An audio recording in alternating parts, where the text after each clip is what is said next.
This seems like a good moment to give a bit of an overview of the situation here at the game of Wellington's victory, simulating the Battle of Waterloo, which is going in quite a different direction in my playthrough.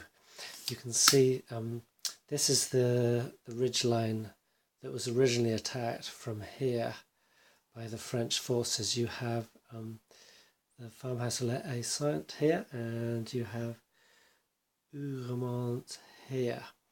So originally the sort of French forces moved up like this, that was kind of the axis of attack. But I've shifted it all the way around, so the main attack is happening here, and we have Imperial Guard. We have Imperial Guard guns here, infantry, and more infantry here, awaiting to move through, finish everything off. We have the first corps here, and this is all the elements of some elements of the first corps are here, assisting the assault on Hougoumont, and we have the second corps here. The sixth corps is not on board yet, but recent arrivals, having just come up this road here and moved off up to here, is Kellerman's Cavalry Corps. So Wellington has had to shift units that were stationed in this area over. Essentially, they sort of brigades moved one place to the Allied right, so they all shifted along this way, and then a reserve cavalry back here have moved over here, and then other reserve forces that were here have moved over, and some that were positioned sort of here have moved back. So Wellington's forming a dog-leg defensive line.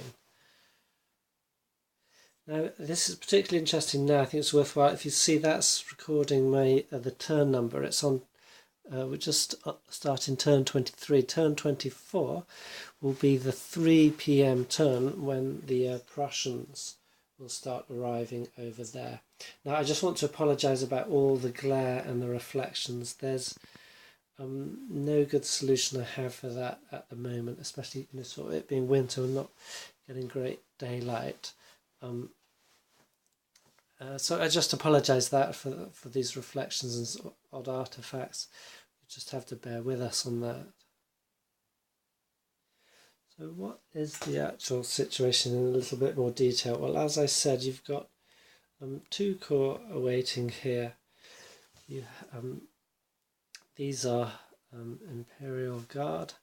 These are the Imperial Guard artillery. I've knocked the stacks a bit, so they're a bit carelessly arranged, but that's okay. They're all uncommitted at the moment, which means they had to be committed to be moved up into position, but being 9 hexes away from the nearest enemy, they could uncommit, which saves them from exhausting the army too quickly.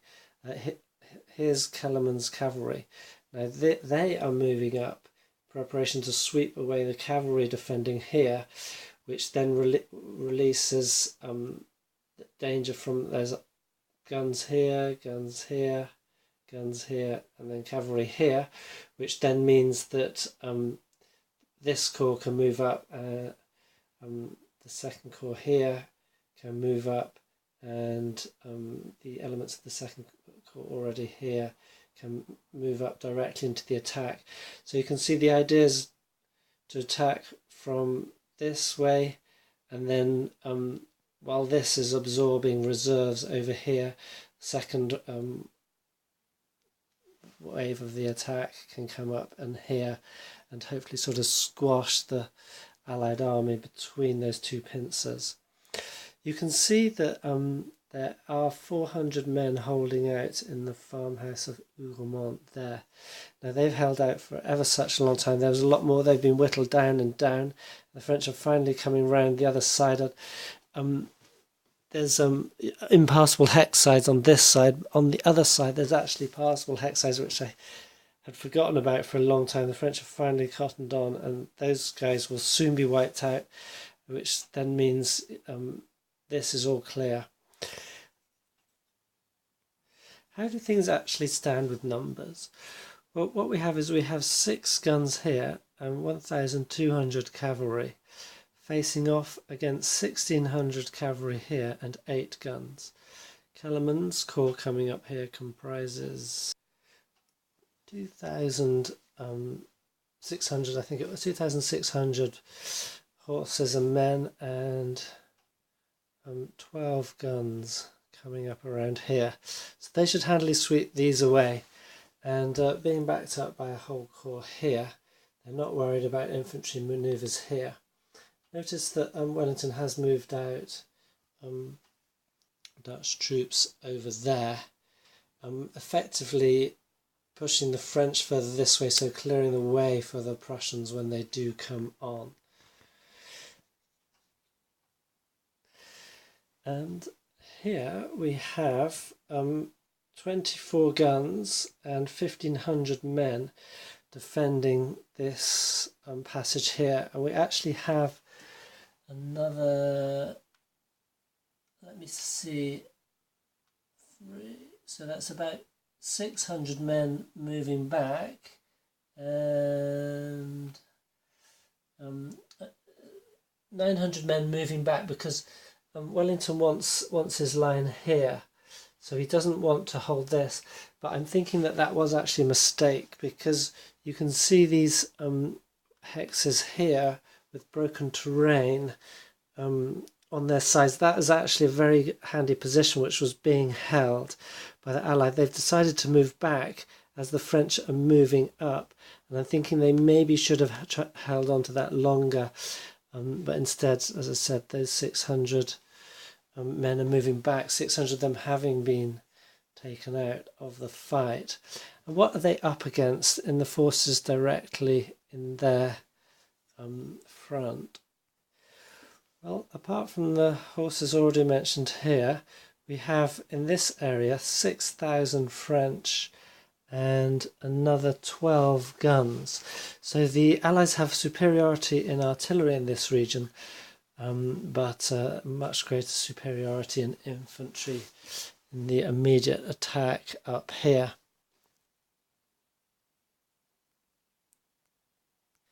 I'm not going to count out all the counters around here to see what the balance of numbers is, but essentially we have Allied cavalry here and infantry all around here, a small amount of cavalry here, about 1,000 infantry around here, and we have scatterings of cavalry, sort of 700 there, 400 there, and 600 there. So I think around here we have a roughly equal balance of infantry and cavalry and guns facing each other. Now Wellington does have sizable reserves back here. He's got 1, 2, 3, 4, 5, 6, about 6,000 men. The Brunswickers just waiting there, completely unused. All these others marked with green and blue are uncommitted, so they're all essentially in reserve.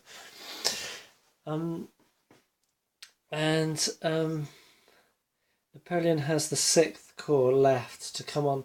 The idea is that the 6th Corps will come on when the Prussians start arriving, and they will be sent to delay them and hold them off while the rest of his army finishes off the Allies.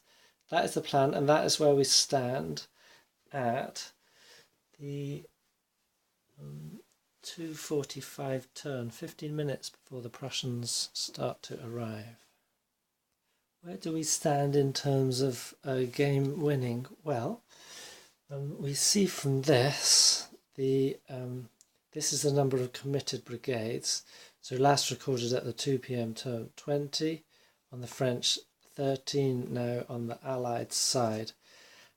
So that means that the French are going to take another 20 off their morale total of 260, and all those to the left tallies of destroyed or eliminated units. The Allies will take 13, and those that tally to the right, plus some skirmishers, because I calculate the skirmishers separately because their units just come straight off. So I just stack them up there. You can see a little pile, and it's about even between blue and reds and greens. So they're each going to lose. They've each lost about 700 skirmishers and or gun crews since in the last 15 minutes, which tells you a lot of what's going on. The French have lost 1,200 men from formed units in 15 minutes. So what was that the last hour? I can't remember how I tallied. Yeah, no, that would be in the hour. So they have been building it over the hour. But anyway, what it all means is that the French morale total will go down about 40 points to 220. You see, they can't afford to lose 40 points each hour, because then they won't have many hours left before their army is demoralized, which is going to be catastrophic if you're trying to attack. The Allied army is on 239. They're going to lose about half of what the French are losing, plus they're going to gain 150 for the Prussians. So you can see that the onus is very much on the French to deal a decisive blow to the Allied army. They've got to get their losses down and force them to commit a lot more units very quickly, and then crush them, bring their morale right down to zero before theirs does, and they have to deal with the Prussians coming on. So although on the face of this I feel it's looking good for the French, they're sort of poised to really eat into the Allied army now, essentially on this corner. But looking at the morale score, it's cost them a lot to get there, and they're going to have to exchange the balance of losses. They're going to have to be dealing a lot more losses to the Allies than they are taking, which is going to be difficult. You know, they need to essentially get the Allies on the run rather than be mounting attacks against nicely defended positions with artillery and so forth. So I think in the balance it's not looking great for the French. It's interesting because just a little bit of reading around the subject, this attack is what Wellington feared. So he had significant amount of Dutch forces stationed here, a little bit forward, and he's even got some others further back to sort of I think 14,000 men that never joined the battle, that was essentially there to protect his retreat and supply lines in case he needed to retreat out. But the point being that he was lined up along here, and he did fear an attack on this flank, so positioned a sizable Dutch force there to take care of that, which is essentially what they've done. Although they've taken quite a battering, they have slowed the French attack down, which means the French are exhausting themselves in terms of commitment before they can mount their main attack, which is just kicking off about now. Now, I just wanted to note some interesting things. These cannons marked with these little markers indicate ones that are considered permanently disrupted, in that their gun crews have been knocked out. So they're now crewed, not taking gun crews from other artillery units, they're crewed by infantrymen. So we've got some here. And it's also interesting that in fact is captured guns. So you can see the French have turned it around against the Dutch. This is also another captured Dutch gun. And they're going to be worth quite a few points at the end of the day in terms of captured units. And it is quite interesting, this system, that unless you're within 2 hexes, artillery duels essentially take out the crew rather than the guns themselves. So that's why we're seeing quite a lot of disrupted guns.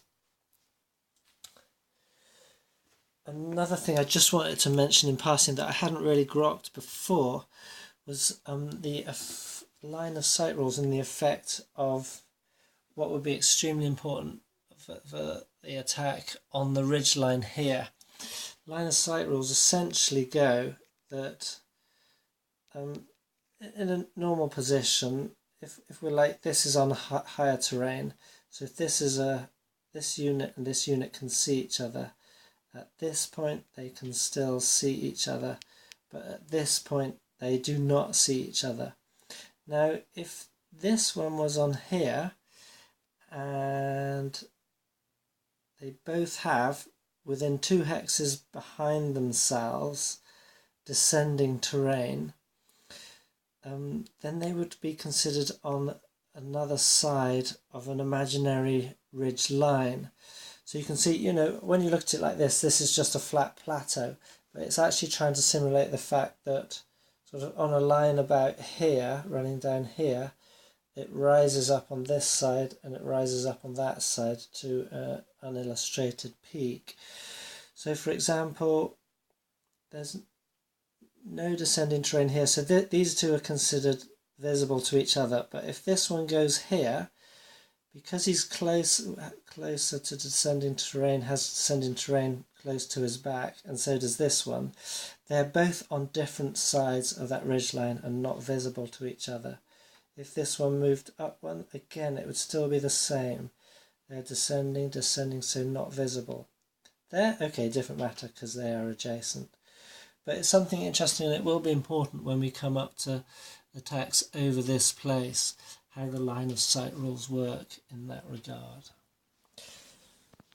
Okay, that's enough for now. Over and out.